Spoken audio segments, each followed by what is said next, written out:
Welcome back.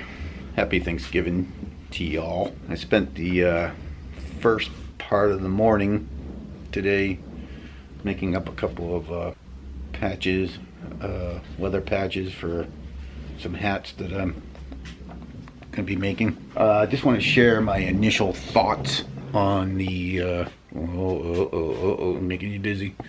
My initial thoughts on the Glowforge. This is the Glowforge Pro. The reason why I got this one, the main reasons, is the power of it and the speed of it. Supposedly it's supposed to be faster than the other two versions that they have. This come with a pass-through.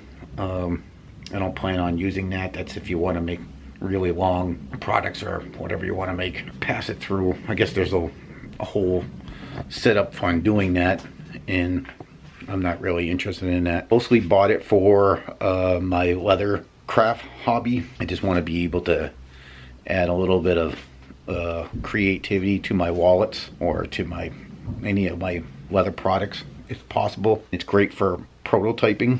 Like I mentioned in my last video, you use your computer to set things up. So when it comes to leather, it's a little bit challenging because one, let me back it up. Let me just show you my Glowforge back there. And I'm really still digging that hat. The Glowforge, what they recommend to use for leather is veg tan. Chrome tan, how about new? Just like what you said. But all seriousness is that I've been reading on the Glowforge community site or whatever, that there is people that are using chrome tan. I don't know how they're doing it because chrome tan is very toxic. So I probably will stay away from chrome tan. But my initial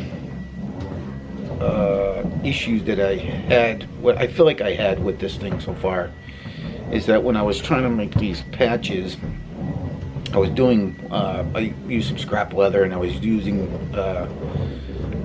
test pieces, and I was using the settings that they give you in Glowforge. Glowforge has a like set for a different material that's proof grade.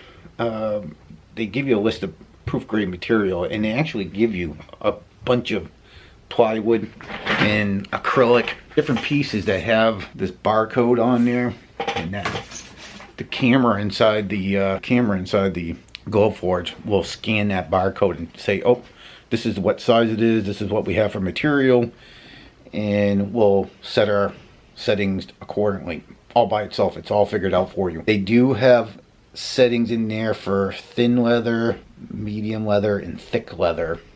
I don't know what those settings mean, how thick the leather is. I haven't figured that out yet.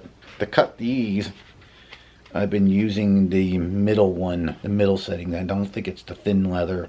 I think it's the medium, not the thick. I think it's the medium, and so far it's done an okay job.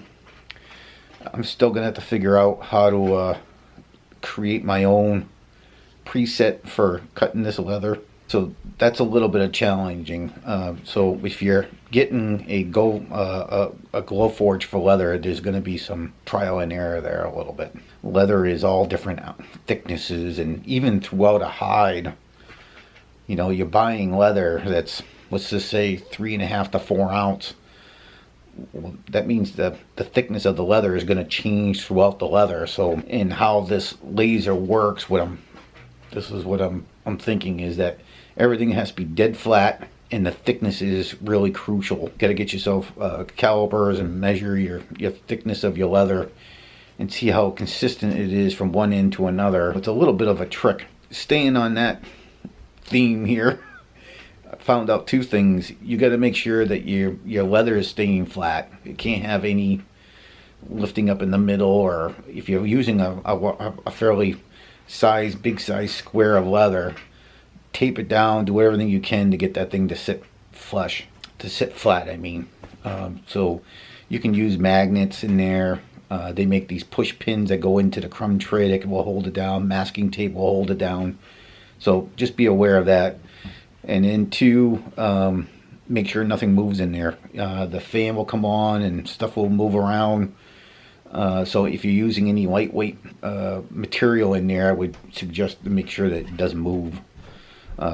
You could try different ways on how to do that. My initial thoughts on it, so far so good. I'm liking it. I don't know a lot about it.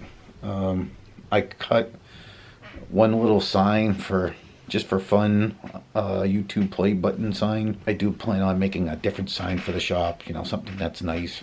Once I figure out how to use this thing. Learning the leather part of it, it'll take you a little bit of time to get a good feeling and how it's going to work and everything for you. Did notice a little bit in the Glowforge. I did notice a little bit that I thought I could smell a little bit stronger odor, but my wife came down here and she says, oh, I don't think I really smell anything. When I was cutting I had a big piece of leather in there and I was trying to cut out, I think eight of these patches, and it was running for like 48 minutes, and I thought I could smell something a little bit. I didn't see any smoke. I didn't see anything like that. So what I think I'm gonna do for the next time, if I'm gonna cut out a bunch of stuff all at once, is I think I'm gonna turn, right now I have the internal fan turned off, and how you do that is there's a little button that you click and saying that you have there's an option that you can, like a little button that you slide on and off. If you had the option of the internal filter, I mean the external filter you had this thing hooked up, you select that and that will turn off the internal fan on your Glowforge, because the filter that you bought extra has a fan. So you can turn this one off and then turn when you turn the filter on, that filter has its own fan. So here's my thought I was going to do, is that I'm going to tell the machine that it doesn't have the filter, so it turns the internal fan on, and I'll turn my inline fan on at the same time if I'm cutting up a lot of leather at the same time, to see if that will cut down on any type of smell or anything like that. It's just going to be a test. I don't know if it's going to work or not. I have no clue if you're even supposed to do that. So that's just something I'm going to give it a shot. My initial thoughts on it, yeah, so far so good.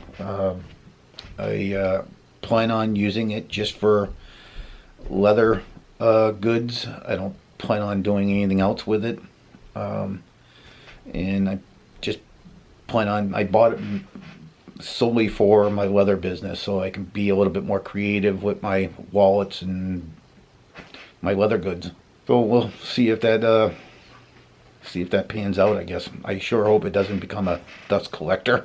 All right, everybody, I just wanted to share my initial thoughts. Happy Thanksgiving. Thanks for watching, and I will catch you guys in the next one. Peace.